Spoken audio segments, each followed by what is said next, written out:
지난주 인터넷 선거보도 심의위원회가 조치한 내용을 보겠습니다. 윤석열 후보의 컨벤션 효과가 없다.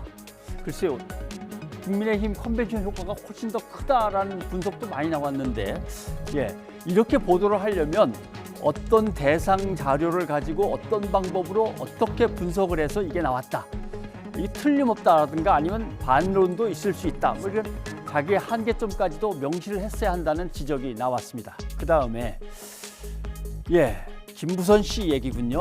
정정보도, 공정보도 협조 요청이 들어갔는데, 이 문제는 이렇게 주장하고 있는 김 씨가 정말 이재명 후보하고 이런 얘기를 직접 주고받을 만큼 관계가 확실했는지에 대해서 아직 의혹이 전혀 확인되지 않고 있습니다. 그런데 역시 확인도, 본인의 반론도 없이 보도를 해서 지적을 받았습니다. 또 공통적으로 들어가는 설명이 있죠. SNS의 글, 페이스북의 글을 확인 취재 없이 인용 보도해. 요즘 이런 보도가 정말 많습니다. 통계가 있습니다. 보시면 하루에 200건씩 SNS를 갖다 그냥 인용해서 막 집어넣는 보도가 쏟아져 나옵니다. 대개는 뭐 정치인이나 유명인의 감정적인 표현 또는 심정적인 단정, 뭐 이런 게 많죠.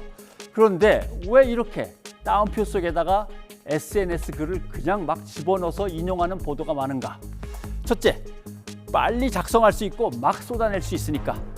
그랬는데도 많이 읽어줍니다. 그리고 내가 그랬나? 그 사람이 그렇게 썼으니까 라고 책임을 피해가기도 좋고, 그 다음에 어떤 목적으로 보도를 해야겠다고 맘먹으면 그런 글을 늘 쓰는 사람 집 앞에 가서 기다리고 있다가 오늘도 올리면 오늘도 쓰면 되니까 쉽죠. 유명 인사나 정치인 글뿐 아니라 거기에 달린 댓글 한두 개만 가지고 대표성을 부여해서 쓰는 기사도 요즘은 참 흔합니다.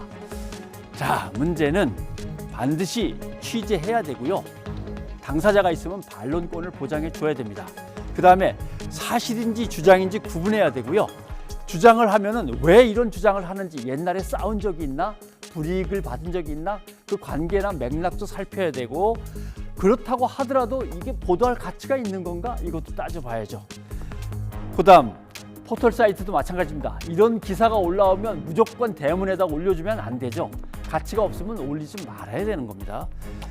결국 언론사가 자체 심의도 강화해야 되고, 기자협회나 인터넷 기자협회도 스스로 자정 노력을 해야지, 그렇지 않으면은 SNS를 뒤쫓아가는 기성 저널리즘의 망신살만 계속 뻗치게 됩니다.